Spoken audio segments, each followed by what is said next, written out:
So when we talk about renewal of the ANC now, that's a challenge we face.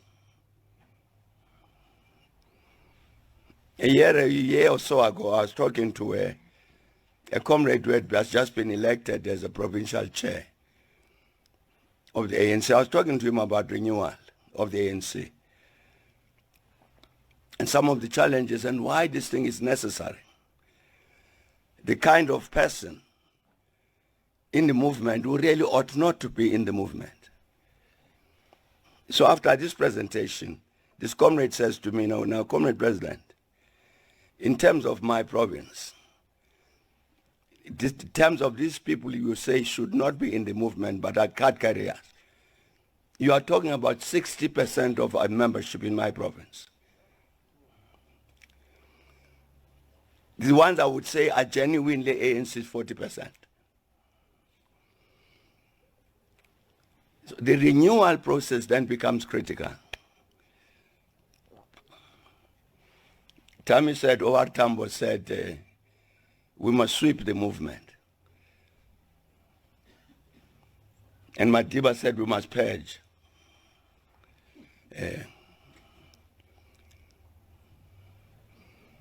The document that Comrade Percy is talking about from the ANC veterans says, inevitably, if you want to renew the movement, you can't avoid getting all of the members of the ANC, starting with the president, to renew their membership. You must apply. I'm renewing my membership. And there's a panel that must process that and say, no, it's okay. This one can be a member. Greetings, everyone. I hope you are fine. I hope you are doing well. And I will appreciate if you can just smash that subscribe button, that like button, like never before. In most cases, I tend to disagree with many leaders of African National Congress. But this time I just want to agree with President Thabo Mbeki that indeed the ANC needs a renewal, but not just a renewal, because I just want to go deep. Because when you are selling your services to the people, when you're selling your products to the people, you have to make it clear to them what are they putting themselves into by buying your product or by buying your services. And I've realized that many companies are not doing that at all. So that is why they write a long list of terms and conditions, policies, and etc. in order to fool people. But I believe in transparency. In other words, if you sell your products, if you sell your services, you have to make it clear to the people in order for those people to trust you and be loyal to you. Why I say this is because I think the renewal of African National Congress is not the only thing they need, but they need the re-establishment of African National Congress. Because right now, if I apply for a membership in African National Congress, those people who might evaluate whether I fit to be in the organization, they themselves need to be evaluated as well. So who is going to set up a standard? That is why I think the re-establishment of African National Congress is the way to go. So what am I talking about? I'm talking about policies. In other words, by making this example that you have to be transparent to your customers about your product and services. When it comes to ANC, I'm actually talking about their policies. They may understand their policies, but it is very important to make sure that other people understand your policies as you do. When it comes to economic freedom fighters. Many people may not like economic freedom fighters, or some people may not like economic freedom fighters. But there's one thing that I like about economic freedom fighters. Their policies are very clear. So when you vote for economic freedom fighters, you know very well what are you putting yourself into, because their policies are more clearer than many policies of other political parties that have analyzed their policies. So I think their policies are very much clear. In other words, they are transparent. In other words, they are selling their services and their products to the people with respect, with loyalty, and with transparency as well. This is what African National Congress should do. But it's difficult to do that because right now, as we speak, we have many companies who are selling false services, or let me put it in this way, who are not explaining enough to their customers about their services and about their products. In other words, all of a sudden, when their customers start complaining about their services, that's when they discover that this is how this product work, or this is how this service work. And it should not be like this. So right now, as we speak, the policies of ANC are not clear. That is why even amongst themselves, it's like they contradict one another. Other people are like, ANC is for black people. Others are like, ANC is for inclusivity and all people. Others are like, we have to do the land reforms within ANC. Others are like, no, ANC is not about the land reforms. Others are like, in other words, the land belongs to the individuals or to the private owners, and so forth and so forth. In other words, they have all those different policies, or maybe the way of explaining how African National Congress work. And this whole thing become like a scam to many of us, because we have to vote for political parties based on policies, not based on promises. What are you giving to us? So I've realized that many people, with respect, many people are voting ANC or for ANC based on promises, and that can be dangerous. So now African National Congress is capitalizing on that. It's capitalizing on it because they in other words, they know their policies, that their policies cannot deal with certain things or certain injustices. So as a result, they choose to be quiet because they know very well that they still have support.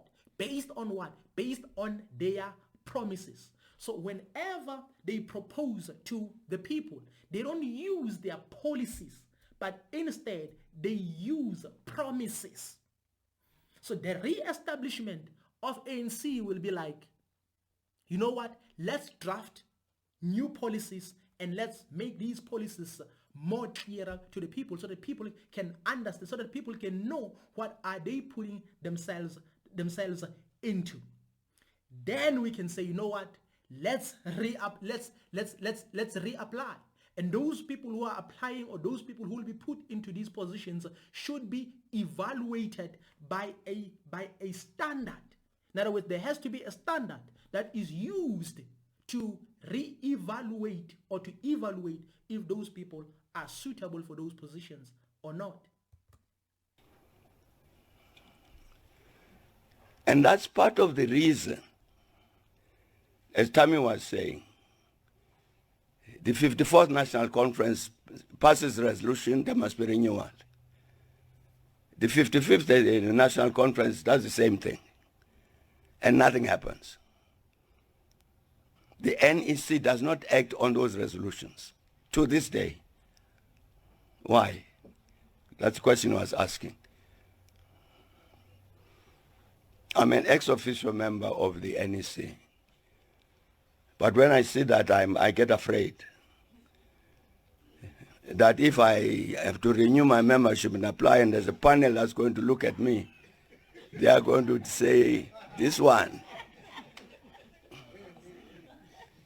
should never have been admitted into the membership. As a result of which I will resist. I will resist this renewal. It's threatening.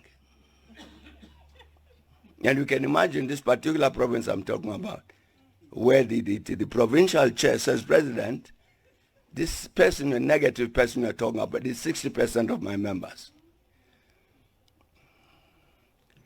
So that's a challenge that's going to face us in the Free State. When we say, let us seriously, Tammy, I'm saying, is going to say tomorrow, one of the strategic responses to this counter-revolutionary offensive is the renewal of the ANC. The defense of the revolution, the advancement of the revolution depends critically on the renewal of the ANC. Even the possibility to go to the population in 2026 for local government elections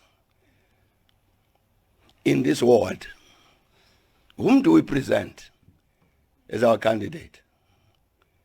Because the community in this ward, they know everybody.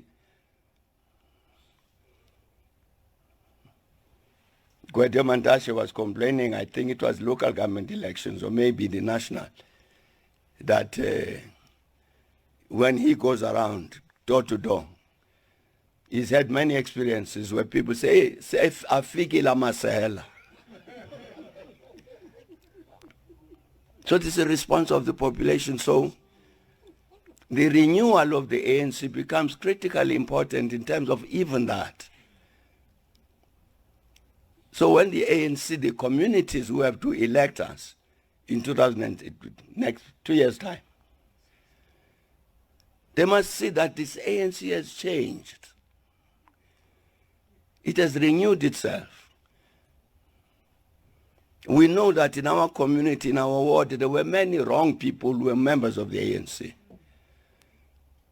But fortunately, they've removed them. You regain the confidence of the people. That I'm saying that renewal is a critically important part of that regaining of the confidence of the people. There are other things that we need to do. So I'm saying, Comrade Chair, I don't know how you are going to conduct our meeting. Because tomorrow, we must allow time to finish. And it's going, I think, particular challenge is going to be, how do we respond to what he will say as to what is to be done? We'll have to come back to Comrade Percy to say renewal. What he says is correct. In reality, to say,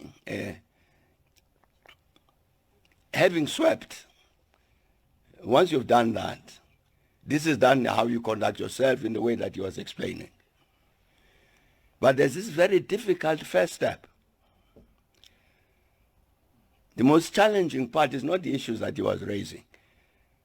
The most challenging part, I'm saying, is to say to me, renew your membership. And I've got a panel which is Tamindenteni, Percy Matlati, who are going to examine me. They are going to say, not this one. In other words, I think President Mbeki here was trying to say everybody has to renew their membership. In other words, including even the president of the country. In other words, they have realized that South Africa right now is going on a different direction. Because they used to blame Jacob Zuma. But now they can see that Jacob Zuma is no longer there. But ANC is still going on a wrong direction. It seems as if it's unstoppable. And the head is the president. So that is why right now he's even telling the president of the country, which is Cyril Ramaphosa, that he's not fit enough to be the leader of South Africa, or to be the president of the ANC and the president of South Africa. He's indirectly doing so. But why are they doing this? It's because I feel like there's a gap between the members of the ANC who are working for the organization ANC and those who are in leadership or who have occupied certain positions like ministers, president, and etc. Because I believe that they should hold a meeting whereby they talk about these issues when the president is also involved in that particular meeting. In other words, Mr. Cyril Ramaphosa. In other words, they have to engage one another. But it seems as if there's a gap. There's a gap. Just to make it easy, I feel like there's a gap between President Mbeki and President Cyril Ramaphosa. There's a gap. So in other words, if you become a president after someone, I think you can use the wisdom of that particular person or the intelligence of that particular person, even if they're not perfect. You can, in other words, you can also take their advice. But it seems as if it's not happening. That is why they're using these platforms to kick at each other. They're using these platforms because you can tell that he's sending this message to President Ramaphosa and others to say, you have to step down, or you have to renew the membership, because obvious ANC right now is moving towards a different direction. You cannot get 40%. You cannot drop by 17% or by 16% or by 18% and still see nothing wrong with what you are doing. But the problem is, even those who can see that there's a serious problem, it's like there's a stumbling block. There's something that is holding them from coming together and say, let's talk about this. But instead, they end up using all these platforms that won't help us at all. I don't know if this platform will help African National Congress at the end of the day, but I don't think so. I believe that everybody should humble themselves, because other people, their focus is on salaries. Their focus is on money. So if you're dealing with those people, they won't listen to you. Especially if you're talking about renewal and I'm occupying a certain position, I don't think about renewal because I still want to enjoy these benefits. But I can say I agree with President Mbeki about the renewal. It's just that my focus is on the re-establishment of the ANC, so that when President Cyril Ramaphosa applies, so that everything can be evaluated if he fits to become a member of African National Congress. Because I believe this is the message of Thabo Mbeki, to say, if President Ramaphosa apply, in other words, his application has to be evaluated and pending approval.